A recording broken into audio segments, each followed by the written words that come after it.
So good afternoon, everyone. My name is Whitney Stoll. I'll be your DC Post First Friday webinar host.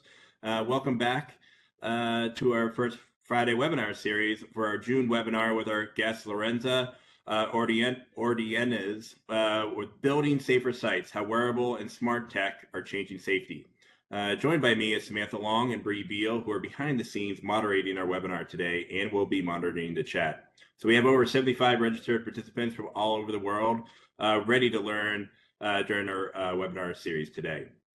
In today's webinar, Lorenza will explore how connected safety tech like wearables and sensors are helping the AEC teams make smarter, safer job site decisions.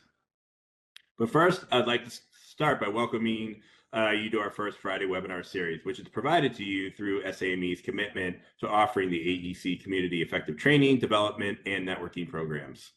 The DC Post is helping sustain the future of the profession with these monthly education-focused sessions aligned with SAME's strategic goals to drive partnerships, deliver solutions, and develop people. So thank you all for joining us as we start our program. So please feel free to use the chat, introduce yourself, share your LinkedIn profile, add your contact information with everyone and throughout the program today. Ask questions in the chat so we can address them during the Q&A portion at the end. Also, for those using the WebEx desktop application, you have the option to save the chat at any time by going up to File, Save As, and Save Chat. So we are recording this webinar, and the video will be posted on our YouTube channel later on. A copy of the slides, your PDH certificate, and an opt-in list of attendees will be emailed to you as soon as the webinar ends. Just be on the lookout for document delivery with a subject line with your downloads following this webinar session. Again, thank you for all joining us here today. We're very excited to provide you an hour of education, virtual networking, no matter where you're calling in from. But we'd like to take a moment to thank our DC Post First Friday sponsors, Fox Rothschild, KCCT, Parsons, and Stantec. So we truly appreciate your support and grateful for your generosity by making this webinar series possible for our members and our SAME community. If you're not already a DC Post sponsor and would like to support our post with annual sponsorship, we'd love to add your name to the slide for future programs and events this year. Annual Platinum sponsors and First Friday sponsors help support this webinar with free registrations for SAME members and full-time students. So please feel free to visit our website for more information about sponsorship levels and how you can give back to the SAME community through your DC Post sponsorship. So now it's time for the main program. And please note this program will provide one professional development hour from the DC Post. And I'm not going to read the learning objectives on this slide since most of you saw the objectives when you registered. Instead, I'm going to introduce to you our featured speaker in just a moment. And when I do the introduction, if you haven't done so already, please feel free to use the chat, introduce yourselves, share contact information, add your LinkedIn profile, and also where you're joining us from today. This is your webinar series to help you learn about the special topic, as well as help you expand your business network during the program. Share comments and ask questions to our presenter. If there's also a particular slide you'd like to talk about, please feel free to share those details in your chat. And we'll be sure to answer the questions from the chat at the end of the program. And as well, don't forget to save the chat before you exit the webinar. And now, please allow me to introduce our presenter for our DC Post First Friday webinar. Lorenza Ordonez is the Global Director of Safety Sales and Strategy at Wesco. She has over 25 years of experience helping organizations align technology and strategic safety goals. Lorenza brings deep insight into how data-driven tools are transforming job site safety across the AEC industry. So welcome, Lorenza, and now I'm going to turn the program over to you. Fantastic. Thank you so much. Appreciate the opportunity to share with you all just some insights and our learnings on the connected safety front. And so just very grateful for this opportunity. And but before we do that, as we look back 91 years ago today and remember the battles that ensued in Normandy, I wanted to start by saying thank you. Thank you to the men and women who have served in our nation's military, past and present, We thank you for your sacrifice and service, and I couldn't be prouder to be part of this country.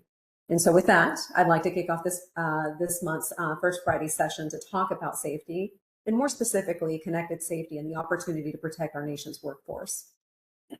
So connected safety is actually part of a broader solution called connected worker. Bear with me while I clear my throat. Connected worker is comprised of tools that help enhance quality, productivity, as well as safety, if you focus on the right-hand part of your screen. While in this forum, we are focusing on safety, it's important to define where connected safety fits into the broader concept of connected worker. And as you look at this wheel on the right, the technologies originally emerged focusing only on one area. Today, connected worker devices are touching two or all three of these areas. Why is that? Well, like human capital resources and or people, we want to be able to do more with less. The same concept applies to technology. If it can address not just safety, it can also help to drive productivity and enhance quality, then technology providers are helping to justify that investment. And remember, productivity translates directly into dollars. And oftentimes that can be the business case for the adoption of some of these technologies. So let's hone in on connected safety on the left-hand side of your screen. When we talk about connected safety, I typically define it very simply, and it's really the connecting of two devices. One device that collects data, information about an injury, risk, or hazard, and transmits that over a network to another device that analyzes, synthesizes, and triggers a response. You could alternately call connected safety IoT. Now, let's talk about why people generally adopt connected safety. So, number one, typically folks are interested in adopting connected safety because they want to stop the bleeding. I like to call it stopping the bleeding. So in essence, they would like to address existing or known challenges or concerns that are impacting their environment from a safety perspective. And so when they adopt connected safety, they get a lens into the causal and that is backed by data, and they have evidence to go in and make some of these changes to their environments and justify any investments or changes in process and procedure. These changes help to prevent or slow down the continuation of these types of hazards or injuries. And then there's a second reason. People really want to adopt these connected safety solutions to get ahead of the unknowns. In more advanced safety cultures, this provides a lens into the otherwise unseen types of hazards or risks. Organizations want to know what they don't know, so they want to be proactive versus in the earlier instance of stopping the bleeding or being reactive. And so, so what's our takeaway really from this slide? And this is kind of our pivotal slide, right? Is one, connected safety is part of a broader concept called connected worker. Two, people adopt connected safety for two reasons. And that is that they want to stop the bleeding and get ahead of the unknowns. So we move on and talk about, what specific technologies are currently being adopted in the field today, and are there some that are most promising? Well, let's take a look. So when we look at what tools are available in the marketplace, they're vast. It's quite a few of them.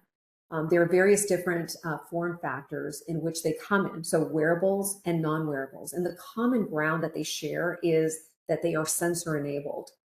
By the way, form factor, what that means, it's just the structure that houses a sensor. So a form factor could be an armband, a badge, a hard hat. Those are different form factors that people use as tools to collect data.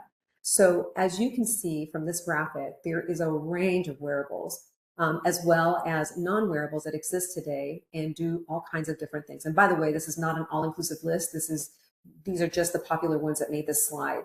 Some of the problems that organizations look to solve with these devices are what you see on the right-hand side of your screen. And we refer to those as use cases. They range from human condition monitoring, like ergonomics and heat stress and biometrics, to environmental exposures such as air quality and gas detection.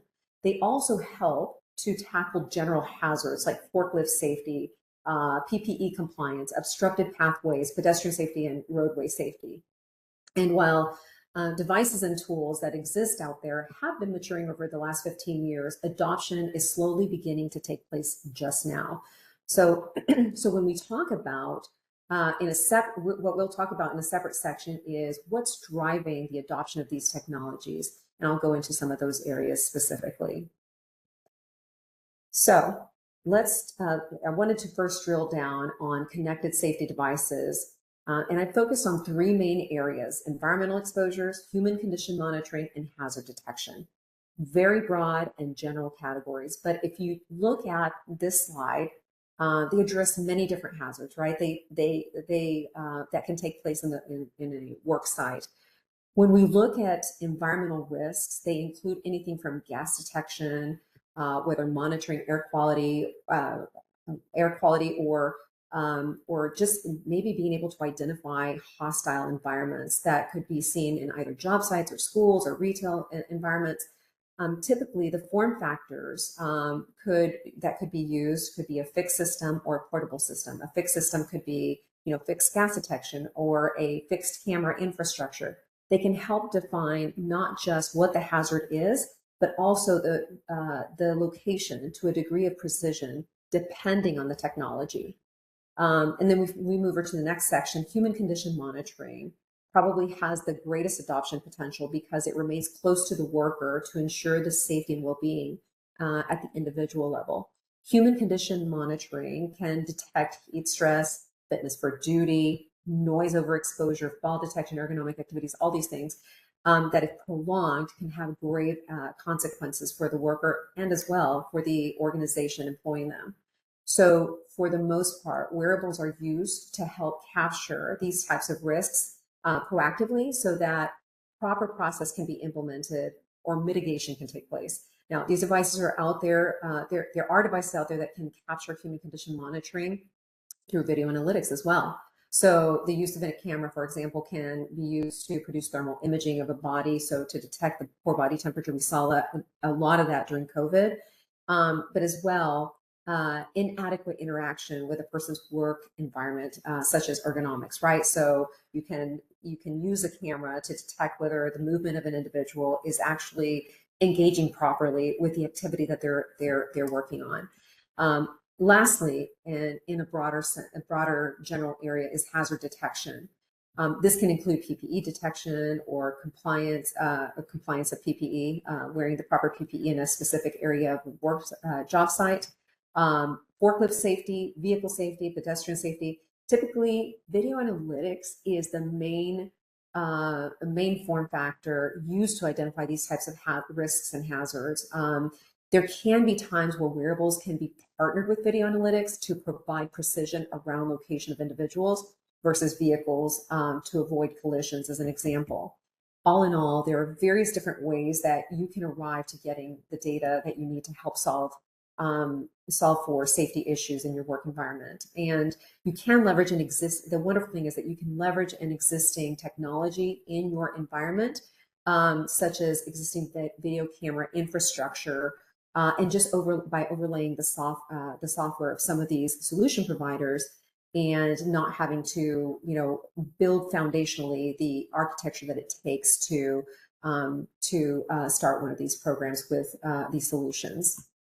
So let's talk about what are some of the drivers in the connected safety space. So in the section, we'll focus, some catastrophic events that have driven the adoption of connected safety. And as well, we'll talk about specific standards and industry regulations that have really driven this adoption. So let's talk first about, some things that we may have seen in the news. Construction sites specifically are inherently just rich and inherently dynamic and challenging environments. And the physical demands of the work, coupled with diverse workforce ranging from semi-trained to skilled laborers, and the constant movement of materials and equipment, it all creates just such a complex web of safety challenges. And when safety issues arise, they lead to cascading challenges like project delays, soaring insurance costs, legal liabilities, and lost worker time. These repercussions drive contractors to constantly explore better ways to safeguard their workers, ensuring that their well-being is protected on and off-site. So let's talk about some very specific unfortunate events that took place. We have here the iron worker fatality in Chicago in June of 2024, as recent as a year ago to this month. An iron worker died, and another was critically injured after falling 9 stories from the scaffolding at the University of Chicago Medicine construction site. The incident occurred during high winds, prompting an OSHA investigation. The next one, a trench collapse. This one didn't involve a death, but it was a trench collapse in Iowa in 2023, 2 years ago this month. A gentleman was buried alive for over 20 minutes due to a trench collapse while performing plumbing work. And he filed a lawsuit against the former employee alleging gross negligence and inadequate safety measures. And the last example that I have is a fatal crane accident in Miami in August of 2023, same year as the last one. A 200-foot crane collapsed at the HCA Florida Mercy Hospital campus in Coconut Grove, and it resulted in 1 death and 4 injuries. And that crane was carrying heavy renovation equipment when it toppled, causing the load to fall on the individuals below. Tragic, right? And so these incidents are the reason why it underscores the need for stringent safety protocols and continuous vigilance, quite frankly, to protect the workers in each of these construction sites and in the construction sector overall. And while the impact of a safety incident is well understood, the balance between investing in prevention measures and the potential costs of an incident remains, it's hard to quantify for a lot of folks, right? Because you're not looking into the future, you're looking at what your investment is today. And so contractors face the ongoing challenge of striking the right equilibrium, allocating resources to ensure the site safety without disproportionate inflated costs for a project. And this delicate balance really requires a proactive approach, combining effective planning and the right solutions and a commitment to the worker well-being.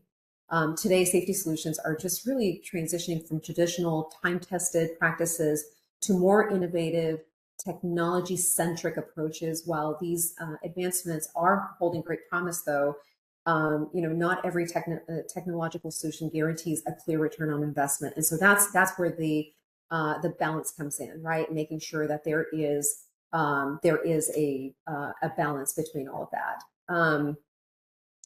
Okay. And so when we look at the job site trends that are really driving connected safety, in addition to these tragic events that have taken place, there are some trends just in general in the AEC space that are really helping to simplify, or I guess make it easier to adopt connected safety solutions. Construction is really just an exciting and transformative type of business, and those who embrace new construction business trends will be well positioned for growth and success. But some of these things that are driving the adoption are things like persistent labor shortage. We work in a world right now where we support a lot of contractors in my current position, and we find it interesting that there is sometimes 2 companies come together to fulfill a project for a large end customer. And part of it is due to the labor shortage. It's still, the construction industry is still facing massive labor shortages, and it's not going away anytime soon. So nearly every contractor surveyed reported open positions, with 94% struggling to fill roles for craft workers, and 92% saying that the same for salaried positions like project managers and superintendents. Why are these positions so hard to fill? It's a big part of that is because it comes down to preparation. One is planning for it, right? Or lack of it. And many potential candidates simply just don't have the skills or certifications or licenses required to succeed in those roles. In fact, 62% of firms say that candidates that they're seeing aren't qualified for the job. And while others struggle with issues like transportation and flexible work needs, there are many other challenges. So despite these challenges, though, construction companies aren't giving up. And of course, you all are in this space, so we continue to trudge on and make sure that we move forward with doing what it takes to be able to respond to some of these opportunities. And so, part of it is ensuring that there is, there's better pay, training programs, creative hiring strategies, and of course, technology plays a really big role in helping to ensure that people are safe. I think the second trend that we're seeing is, the technology integration, and I actually flip-flop those on the screen, but technology integration is another one that we're seeing a lot of right now.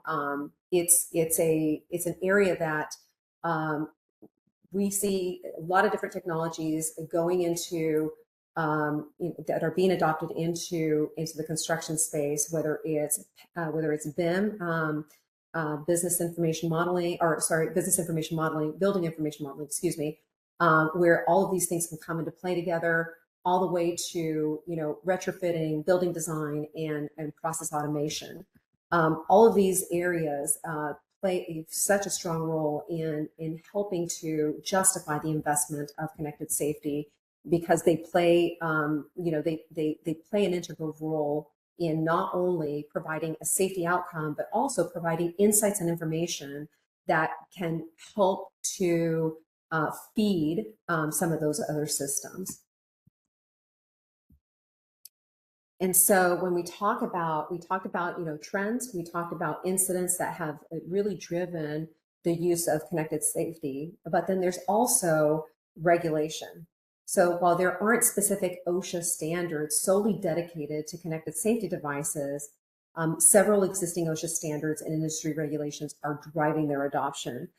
These standards emphasize employers' responsibility to provide a safe workplace, which connected safety devices can really help achieve through enhanced monitoring, communication, hazard prevention. And some key areas include hazard communications. OSHA's hazard communication standard 29 CFR 1910.1200 requires employers to inform workers about chemical and hazards in the workplace. Connected devices with environmental sensors can provide real-time monitoring of air quality or the presence of hazardous substances, improving hazard communication. In addition, some of these devices can provide precision around location of where the exposure took place. Emergency preparedness and response. OSHA standards on emergency action plans 29 CFR 1910.38 and employee alarm systems, that's a different standard, CFR 1910.165. They require effective communication and response during emergencies. And connected devices can play a really important role here by providing instant alerts, location data, and it allows for a quicker response time to whenever there is an emergent need. And some of these devices can provide two-way communication. And then I would say control of hazardous energy, lockout, tagout. While not directly related to connected safety wearables, the principles of preventing unexpected energization 29 CFR 1910.147 can extend to connected systems that monitor energy states or interlocks, ensuring safety during maintenance. And then lastly, the general duty clause. So beyond safety, specific safety standards, the Occupational Safety and Health Act's General Duty Clause, and that's Section 5A1, requires employers to provide a workplace free of recognized hazards that are causing or are likely to cause a death or serious physical harm to employees. And this broad responsibility encourages the adoption of any technology, including connected safety devices that can truly reduce workplace hazards. So from an OSHA perspective, this is something that could really help drive a connected safety use. And then lastly, I'll talk about national emphasis programs, or NEPs. What is an NEP? NEP stands for National Emphasis Program, and these programs are temporary programs instituted by OSHA. to focus more on resources, focus more of the resources from OSHA on specific hazards or high hazard industries. And some of these, some states and territories under OSHA, they've implemented their own NEPs in specific states or specific regions. Through its NEPs, OSHA intensifies its outreach efforts. So that means that there's higher visibility, higher lens into certain industries, into certain activities whenever they walk into a facility. So let's talk about some specific NEPs, National Emphasis Program areas that have come out recently that could really be impacted in a positive way with connected safety devices. So fall protection and fall prevention.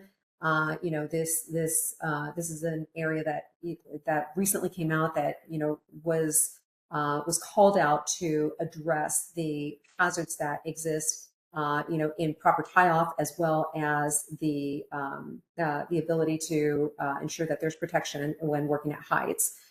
So this national emphasis program allows for companies to have higher observation when OSHA comes and visits their locations. When it comes to connected safety devices and the opportunity to be able to detect these hazards just by utilizing either the lens of a camera, with overlaid with a specific software, you can capture those kinds of activities and be able to mitigate and get ahead of the hazard before it happens. There are also devices that can detect proper tie-off with certain organizations that, if there isn't tie-off that is secured on both ends, or proper latching on both ends, I should say, then there is an alert that is sent out, or there's a notification that is sent out. And that is something that can help drive and mitigate for this particular NEP. Heat. So especially in the last few years, there's been an increase in the number of not just incidents, but also deaths. And so with all the construction and activity going on in just in general in the world, but a lot of it being driven by data center activity and a lot of other activities around technology-centric activities from a construction standpoint, we've seen an increase not only in activity during the summer, but also an increase in these number of incidents that have taken place.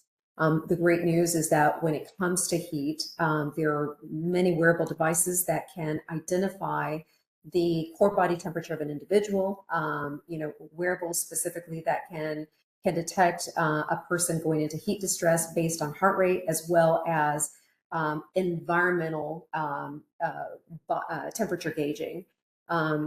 But in addition to that, I mentioned earlier when we were talking about the specific types of technologies that there are cameras with thermal sensors that can detect, the core body temperature of individuals in certain areas.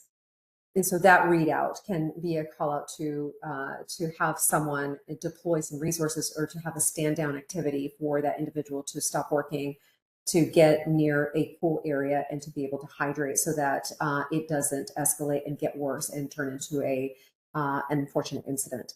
And then lastly, warehousing and distribution. And by the way, I listed 3. There are many NEPs that are still active. And these are usually NEPs, I forgot to mention earlier, are usually temporary in nature. They can last, for a series of, a couple of years to a few months. And so some of these have been in play for a while. The warehousing distribution center operations has been in effect, I believe, for 2 years now. And a lot of that has been driven by a lot of the warehousing and parcel delivery system companies that are out there, and just the high intensity of activity going on in some of those facilities. And so, that had the operations, there's so many moving parts inside of a warehouse. That's a world that we are very familiar with in our organization, the company that I work for right now, Wesco. And so there's lots of moving parts, lots of room for impact, whether it's related to forklift, whether it's related to proper tie-off, whether it's related to PPE compliance, believe it or not, heat stress as well, because some of these facilities are not fully cooled and air conditioned. And so there's an opportunity for all of these things. And these things can be captured, again, with the use of technology It could be video analytics potentially coupled with wearables that could help eliminate some of the hazards that you see in these types of environments. So just to quickly summarize, so many different drivers right now that are impacting the adoption. One is just in summary, just major events that are taking place, unfortunate and tragic events that are taking place. Two, just the change in adoption and technology in the use by AEC firms. And then three, regulatory impacts that are driving the use. So let's move on to talk about real world applications. So there are use cases where surveillance and data driven tools have really helped to mitigate risk and uncover previously unknown hazards. And so, I'd love to share with you, just where AEC firms have implemented connected safety tools and what results they saw. So I have three examples here. So as you know, connected safety tools are really making a tangible difference in construction, in contracting industries, shifting from reactive incident response to proactive hazard prevention. And some real world examples, Gilbane Building Company adopted Triax Technologies, which is a wearable safety device. So the technology that they used, Gilbane implemented Triax. It's a product called Spot R, and it's a connected worker platform. And it uses a wearable device worn by workers, and it's that's equipped with sensors. These devices provide real-time location tracking, fall detection, and two-way communication. And the safety results, it improved the injury response time. Gilbane saw a 91% improvement in injury response time. And in an emergency, the system automatically located on-site workers, allowing first responders to reach them significantly faster. And this is crucial for minimizing the severity of injuries and potentially saving lives. And then there was an alternate benefit. So remember earlier when I was talking about, the connected worker, that it increases productivity, quality, and safety, and that some organizations are trying to ensure that their solutions, some of these technology providers are trying to hit all three of those buckets. Well, this organization managed to hit the productivity bucket. So the great news about Gilbane is that it regained thousands of hours in lost productivity. And while the focus was on safety, Gilbane discovered that unexpected productivity gains. The Spot R system revealed that workers were spending significant time waiting in 3 specific locations on a job site. And this data allowed Gilbane to identify and address the bottlenecks, leading to thousands of hours in regained productivity. And so the ROI, came at, first of all, the combination of a faster emergency response, reducing incident costs, and then improved productivity by optimizing labor and project timelines. And it demonstrated a clear ROI for Gilbane. A second organization, Worley. Worley had a connected worker wearable productivity insight solution. So very similar to Gilbane, Worley used a connected worker wearable, and it was used for safety monitoring. So the productivity results, while the initial goal was safety, the data collected from the wearables highlighted inefficiencies. Again, going into beyond safety, going into productivity.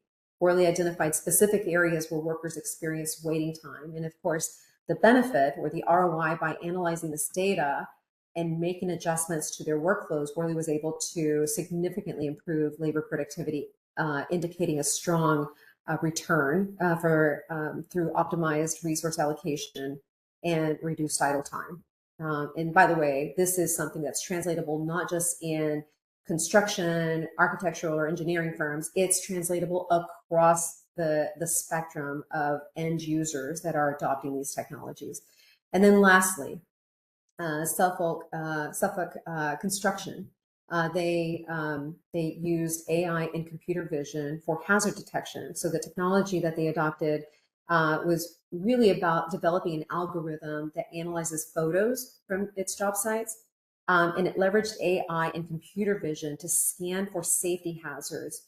And of course, this goes beyond just simply monitoring, to predictive analytics. And so the safety outcome was that by proactively identifying the hazards that were visible in these job site photos, Suffolk was aimed to prevent accidents before they occur. And remember that proactive safety culture that we talked about earlier. And this allowed them to address issues like missing PPE, unsafe scaffolding, or cluttered pathways. From an ROI perspective, while the specific, figures weren't necessarily shared with us, Suffolk estimated that there was a 14 to 20% increase in productivity within a few years. Predicts that there'll be a 14 to 20% increase in productivity within a few years. And this comes from reduced disruptions due to incidents, fewer delays, fewer call outs on, proper PPE compliance, and more efficient resource allocation as safety concerns are addressed proactively. So I'd like to, close out this slide by saying that we at WESCO have worked with Electrical Safety Foundation International, ESFI, and we jointly conducted a broader survey back in December, to understand the impact of various connected safety solutions, including wearables, sensors, and network cameras. And we found that 95% of respondents that implemented connected safety solutions noticed a reduction in workforce injuries. This is a strong indicator of the overall effectiveness of these technologies across a range of applications. The reduced injuries directly translate to lower workers' comp costs, medical expenses, and lost work days, all contributing to positive return on the investment. So the common theme and benefits that we've observed is proactive health identification, shifting from reacting to incidents to preventing them, improved incident response, faster emergency response times due to precise location tracking and automated alerts, leading to less severe outcomes, preventing them from getting worse, and then enhanced situational awareness. So supervisors and safety managers gain a holistic view of a work site, allowing for better decision making. And then last thing I'll say is data-driven safety culture. The collected data provides actionable insights for continuous improvement and training. And then I would say that in terms of just generally speaking about, the ROI of safety too. So, just to reemphasize, proactive hazard detection and prevention, this real-time monitoring and IoT of sensors on either machinery or environments or nested in PPE just helps to continue to drive, positive outcomes. Early warning systems, these sensors provide immediate alerts to anomalies, preventing equipment malfunctions and hazard detection. So in terms of improved incidents response, we covered that, briefly in the earlier slide, but the automated alerts coupled with precision location tracking and real-time communication all help to enhance, the well-being of a worker. Enhancing training and compliance, the data-driven insights, digital checklists and workflows, remote monitoring for compliance. All of these things help to not only ensure that that tools are properly being used, that they are that they've been inspected for safe use, but also ensuring that that there's the compliance piece that OSHA requires of the utilization of some of these tools. Boosting productivity, we saw earlier examples that it started out with a safety use case, but ended with multiple use cases benefiting, right? So not only safety being addressed, but also driving productivity. The great news is that the intangible piece, right, of reduced downtime, and then sometimes, the use of some of these tools can help to do predictive maintenance as well. By monitoring machine health, the connected sensors can predict when equipment needs maintenance, allowing for scheduled repairs as well. So these are things that, can be called out, by the utilization of some of these devices. Optimize workflows and efficiencies. So automated data collection, connected devices automatically collect data, eliminating manual data entry and freeing up worker time for higher value tasks. And then there's also improved communication, seamless communication, using some of these technologies to be able to help drive information across different channels and decision-making areas of the organization. Resource optimization, data on equipment and usage and worker movement can help optimize resource allocation and workflow planning as well. And then when we talk about increased worker morale and retention, this is one that when we talk about improving a safety culture, this one is very, very key. When there are tools like this that are implemented, there is a feeling of being valued. Workers who feel that their employers prioritize their safety tend to have higher morale and loyalty. There's reduced stress because a safer work environment reduces stress and anxiety for employees, and that leads to a better focus and performance. And then empowerment. Workers or employees can be empowered by the use of these tools, right? They can be the leaders in the adoption and showcase, the benefits of having these tools as means to be safer in their work environment. And by the way, it allows them for an opportunity of showcasing leadership skills in that area. But not only does it provide the safety and efficiency outcome, it can empower them to increase their job satisfaction. So these are areas where we see a return on investment in the connected safety space. Then let's talk about some barriers. It's very interesting because, first of all, are there common misconceptions and barriers in AEC that AEC professionals will face when considering these technologies? The answer is yes. Are there privacy concerns and other considerations, particularly using surveillance and biometric monitoring? Of course there will be. So let's talk about some misconceptions. So misconceptions typically, are, areas where there is lack of information that lead us to say no to the adoption of these technologies. So the common misconception that I hear often is that the adoption of connected safety is too expensive. And so the concern around the initial investment is that connected safety it can be cost prohibitive, especially for small and mid-sized enterprises. But the reality is that while there is an upfront cost, the long-term benefits often outweigh the cost. Connected safety can lead to significant cost savings by preventing accidents and injuries that will help reduce medical costs, worker compensation claims, and legal fees. But then it also helps to decrease downtime and will help minimize disruptions to the operations due to incidents. It will improve productivity. A healthier and safer worker is a more efficient worker. Reducing insurance premiums is a key one for a lot of organizations that we work with, because it's demonstrating a proactive safety culture, and can lead to lower premiums. And we have found that anytime that there is an adoption in a safety program, there is a potential cost savings for insurance premiums.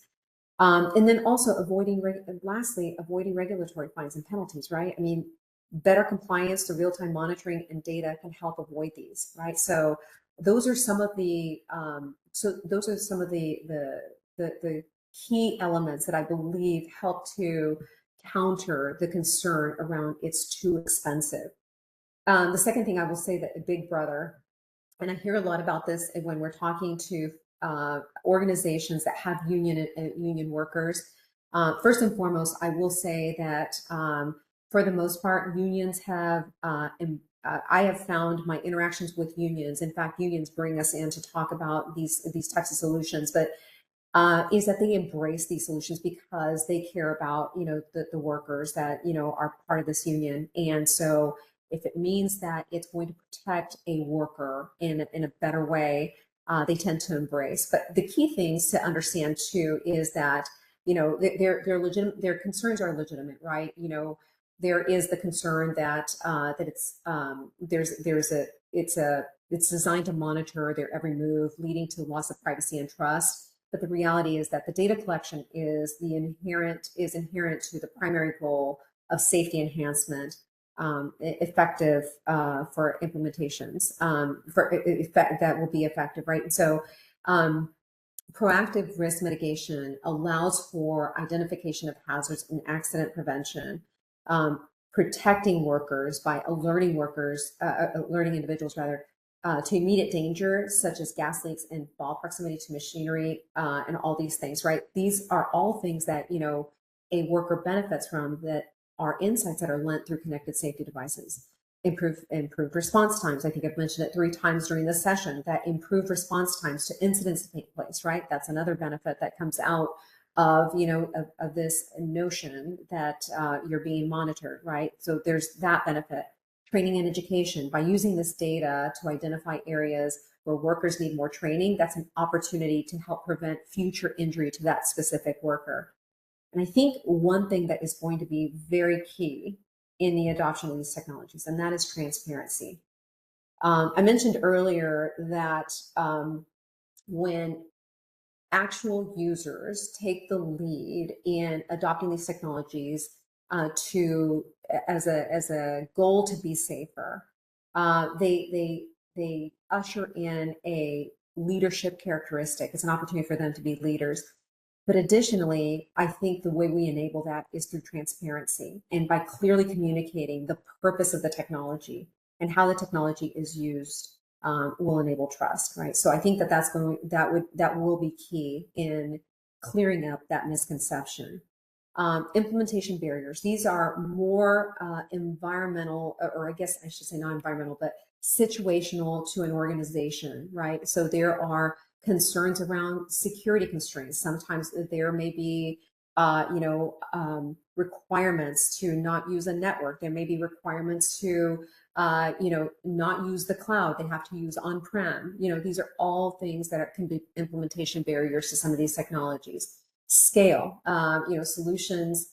There's the idea that you have to implement in one fell swoop, but the reality is that, you know, solutions can be implemented incrementally, and they can start, you know, within critical areas and expand to other areas over time. And then there is the thought that we can implement, that we can utilize, the proof of concept idea, just to make sure that it is a good fit, so that all these other barriers don't become an issue during the go live phase. Infrastructure support. This is a key one. When we talk about infrastructure support, I'm really talking about personnel that is allocated to supporting the technology. There's going to be a need for sponsorship. There is going to be a need for someone to kind of refine how the data that is being gathered from these devices, because there's going to be a lot of data, not just the reactive data. You need to respond to somebody that has fallen down in aisle 9, in a warehouse. It's more of, you're getting an influx of information, sometimes too much information, and so it's having a kind of a steward or a champion that is kind of guiding and leading that. But as well, you also have, from a technology perspective, have to have folks that are aligned to be able to support the implementation from start to finish and ongoing support. So those are, I see as barriers. If those resources aren't available, for the implementation of the solution, they can become challenges.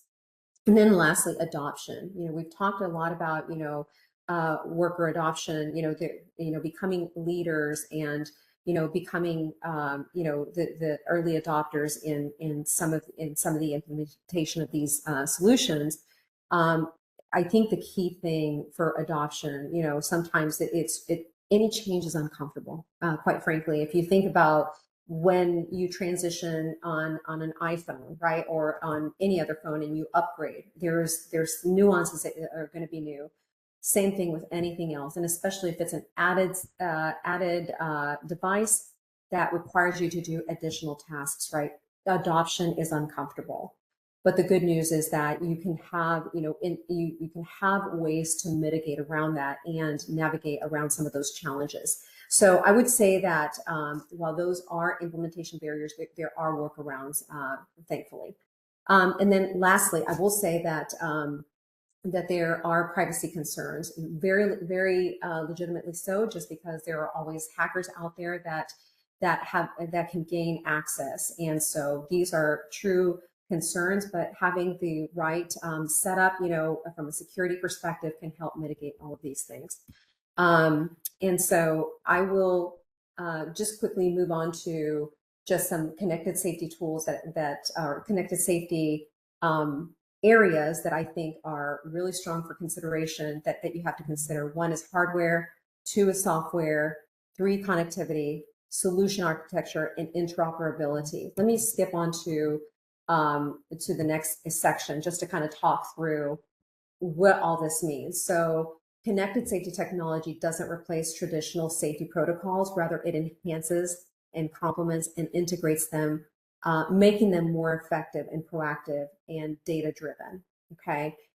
It acts as an intelligent overlay that strengthens existing safety frameworks. So it helps to augment existing procedures with real-time data. It helps to provide proactive hazard prevention versus reactive response. We talked about proactive versus reactive, right? Enhanced incident response and communication. There's, the traditional relies on workers verbally reporting incidents versus, a more proactive receipt of these incidents. Data-driven compliance and training. These are areas that, in the past often verified through manual checks and audits. Through connected technology, it provides verifiable data on compliance. As an example, workers wearing correct PPE, adherence to safety zones, completion of digital checklists, all these things, right? And so it helps to identify, all these different opportunities to help improve the safety environment. And I'll skip to the next slide really quickly and talk through, just some tools that are out there that can help integrate multiple solutions that may already be existing in your infrastructure, or if you're looking at bringing in various different tools that help do different things, right? You could have a connected safety tool along with an EHS platform, along with, video analytics that you kind of want to see on a single pane of glass. There are tools out there, thankfully, that help to solution these things out by integrating them onto a single platform. And they exist today. And one organization that we've partnered with that's out there is called Altman. And this is an example of the landscape that can be brought together, whether it's a wearable, whether it's specific, specific softwares that can be aggregated to feed into a sort of, I don't want to say call it a data lake, but it's an area where all the information is merged and can provide a single output for the things that are relevant to the organization. So it doesn't just become, information, all the nuanced information of every single technology. You pull exactly what it is that you want to see from each one of these technologies, whether it's a software that is more and more data-based and less, connected, or you can have, components of the connected safety devices. Let's say, for example, connected safety device collects data on heat and man down capability and collects information about noise overexposure. Well, I only want to see the heat stress related activities coupled with inspections for fall protection. The good news is that, platforms like these can help bring all of this together. That is the end of my slide presentation, but I wanted to give an opportunity for any questions that may have come up. And I'm sorry, I may have gone a little over my time, but I'm very grateful for the opportunity to have spoken on this topic. Yes. Hey, so Lorenzo, that was great. Really appreciate the deep dive. I didn't want to stop you. You were on a roll, so I was just like, let's just go with it. So, Yeah. but we got time for one question. But anybody who does have follow-ups, don't forget to save the chat, and then we have Ed and Lorenzo's contact information in here. So feel free to follow up with them. But Lorenzo, we're gonna go into one. This is from Bradley Bug. It says, are you or others seeing supplemental standards for wearable devices or similar technology in their projects? Say You that know, one more time. Sorry. okay.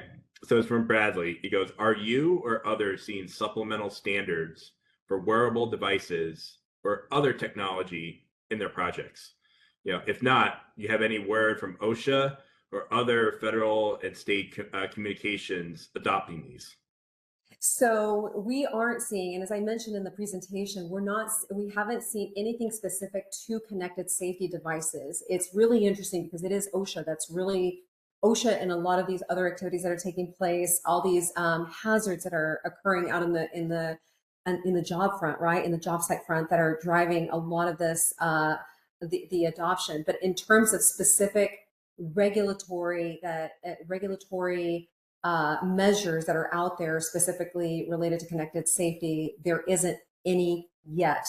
And listen, at the end of the day, safety standards, especially when it comes to OSHA, OSHA is a little slower when it comes to, putting, unless it's in dire, related to specific either hazards or injuries, right?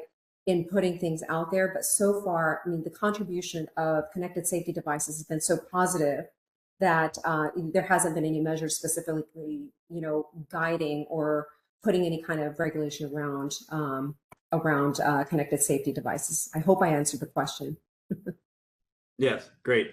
We got to wrap up a couple of things on SA, but we do have time. If we want to stay afterwards, we can answer a few questions. But their contact information is here if you want to reach out to them directly. But again, Lorenzo, this was great. I really appreciate the deep dive on this. So thank you. So Samantha, if you wouldn't mind jumping back so we can close out on all the wonderful things, SAME. But again, thank you all for participating in today's session, and thank you for taking your time with us here today. We have definitely had a lot of interest around this subject, so thank you, Lorenza, and thank you, Ed, for teeing this up. So we'd like to share with you some of the upcoming events we have planned with us. So please mark your calendar for some of the local post events as well as some of the upcoming national events. So our next First Friday webinar will be held on August 1st. So we're going to enjoy the 4th of July, which is the first Friday in July. When we return, please join us for How Do I Get Paid When They Stop Paying? Strategy for construction contractors on Friday, August 1st. You don't want to miss this essential webinar with Jessica DeHoffman and Tracy Peretta from Piermo Mazza.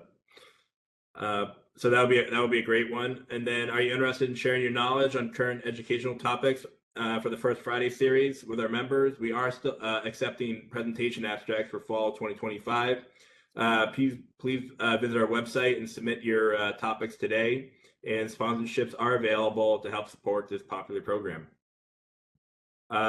So upcoming national events, some of these are you don't want to miss some of these national events. So book your travel plans now and join SAME for the 2025 Indo-Pacific Regional Summit in Honolulu, Hawaii, September 8 through 10. Learn more about these upcoming opportunities from NAVFAC, Coast Guard, and USACE for programs in Japan, Korea, Guam, and other countries and territories in the Indo-Pacific region. And it's also time to book your exhibit booths and register for the SAME Federal Small Business Conference in Phoenix, November 19 through 21. You don't want to miss this, the largest SAME conference of the year, to help you accelerate readiness with fantastic sessions, speakers, and networking to help build partnerships and teaming opportunities throughout the AEC industry. And you can learn more about these upcoming conferences at SAME.org. And here at the DC Post, we have a very busy schedule here locally. Join us next week for our annual June Joint Conference. So association with ACEC and CMMA explore opportunities, trends, and strategies at the federal and regional level. So join us Thursday, June 12th to hear more with our guest speakers from the Air Force, Metro Washington Airport Authority, and Virginia Tech. You don't want to miss this one-day conference at the National Press Club right here in DC. And then be part of our summer meetup series with free registration. The event with the annual Twilight Tattoo. It's a free family-friendly event with the U.S. Army performing, featuring soldiers from the Old Guard and the U.S. Army Pershing's Own. It's a high-energy showcase of military tradition, music, and precision drills that will be hosted at Fort Myers Henderson Hall on June 18th by the Army Corps of Engineers and led by Chief of Engineers, Lieutenant General William Graham. Join the DC and Nova Post for the special meetup. We'll gather on the main stage around 6:30 p.m. So bring a blanket, join some snacks, and it'll be a great evening together. And then we're going to do another fun, active networking event. So we partnered with the Nova Post, but also GovCon Rockstars to bring you another networking and rock climbing event. So join us on Thursday, June 26th at Sport Rock Alexandria. The whole family is welcome. We had a great time last year. Please bring your GovCon t-shirt. A lot of fun, snacks and drinks, and we can't wait to see you there. And our big event is join the DC and Nova Post for our third year, the Capital Turnaround for the 17th Annual Small Business Conference, as we've expanded it to a 2-day event that you don't want to miss. This is our premier Mid-Atlantic conference featuring federal, state, and local opportunities focused on building your small business network with matchmaking and a veteran career center. This event is packed with guest speakers and sessions with leaders and decision makers from NAVFAC, Coast Guard, USACE, Air Force, Space Force, and many more. We will have a special keynote from Kelly Loeffler, who's the newly appointed administrator for the Small Business Administration. So don't wait to register, and we'll look forward to seeing you in July. And we have many more events planned. So please be sure to look at our website and join us and connect with us on LinkedIn. And if you'd like to join a global community of 7,000 architecture, engineering, construction, technology leaders, so our annual post sponsorship, you have the opportunity to leverage our network to showcase your firm with visibility and international recognition you can't get anywhere else. So support our post with annual sponsorship, program sponsorship, just like this First Friday series here, and individual events throughout the year. So check out the benefits of sponsorship and support the mission of the Post in your community today. So thank you all again for joining the First Friday webinar. Lorenza, thank you very much from Wesco and providing the education content today. So look for the document delivery in your email, your PDH certificate, the list of opt-in participants today, and we'll post a recording on the DC Post website later on. And you'll also get an email from our presenter with more information on what was presented here today. And don't forget to download the chat before you leave. And lastly, thank you again for the DC Post First Friday sponsors, Fox Rothschild, KCCT, Parsons, and Stantec. So on behalf of myself, Bree Beal, and Samantha Long, and Lorenza, have a great weekend. Look forward to seeing you at the next DC Post event. So with that, we have a few minutes. Wanted to see if there's, I think we had a few other questions. Hang on, let me, there's another question for you, Lorenza. Okay. When Suffolk used AI and computer vision, it's a system hardware setup for the entire project. And I guess is that for the entire project duration or just for the entire project site? That's a great question. So, typically whenever there is an install, it depends on who installs it, number one, who's driving the install of the solution. If it's driven by the end user for whom the project's being completed, then that's usually something that they are starting out at that ground level to continue to maintain, depending on the level of activity, right? It just depends on what the use case is for. But I would say, for the most part, if it's being brought on by the AEC firm, then it's for the duration of that project to take on to the next project if they're the same hazards or risks. So it's usually for the duration of the project. And so in terms of, potential concerns over ROI, because it could be an expensive technology that could be, that could be taken on, right? And so those are some of the things that could potentially be aggregated to a proposal to the end user as a safety measure to be safe on their site, right? At the end of the day, the good news is that it'll help to deliver a safer outcome, and there could be a transferable cost to the end user that potentially it could offset the investment, right? So there's various different ways to mitigate that if it's for short-term use. But for longer term use, it depends on who's driving it. If it's, my sense is that if it's coming from the end user, the intent is, the purchase is made by the end user for use by the contractors, and then, for continuous use after a post operational day 1 or day 2 operations. Got it. Okay. So what have you seen based on looking at a lot of these devices? What has been the biggest hurdle you have seen for implementing these devices by construction companies? Well, by construction companies, I think scale has been the biggest concern, right? It just depends on, sometimes they have a, certain number of folks, let's say they'll have anywhere between 10 and 20 folks, workers at one facility that they'd like to protect, right? And because of the scale and depending on what risk they're looking to mitigate, so for example, video analytics tends to be on the higher end of the spectrum in terms of cost. Wearables tend to be a little bit lower on the pricing when it comes to the purchase and implementation. And so if you're looking to do something larger scale, video analytics makes 100% sense. And if there's a lot of workers, if you have 100 plus, if you only have a handful, then the wearables tend to be a better fit. But I would say I think the concerns around scale is usually the biggest limiter, because there's always that price tag that's usually attached to it. Got it.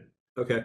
So are there any studies on using a placebo device on safety stats? Meaning if you mandate the use of the devices, but they're all fakes, or would you believe That's that a this would great also benefit question. worker Oh my study, gosh, that's worker such a study? great question. Yeah. Yes, yes. You know, Bradley's coming in hot with some I great questions love here. that. That's a fabulous question. Well, you know what? I haven't seen anything documented on that, but it's not to say, look, we eat our own dog food in my organization, right? We position these solutions to customers, and then we also use them within our own facilities and environments, right? And what we have found is that once the workers or the people that are, being observed through these technologies, once they are aware that these are on them, they do tend to be a little bit more, act more safely, but it doesn't completely eliminate, I guess the consciousness of their regular work, and in the context of safety. And so what we do see is a slight decline. I don't have anything documented, but we, at least in our own environment, we have seen a slight decline in more compliance, from a compliance perspective. So it's interesting to hear you ask the question about the placebo effect on that, because that is that it does have an impact, although not directly documented. Got it. Got it. Well, hey, we've definitely gone way over time. I know there's other questions in there, so I apologize that we didn't get to it. But Ed's contact is in there, and so is Lorenza's, and there's several others from West Coast. So if you might be more addressed to them, feel free to reach out. But again, Lorenza, really thank you for your time today, and thank you to everyone else for attending. And so we hope to see you out at another SAME post event in the near future. So thanks a lot. Have a great weekend. We'll all talk soon.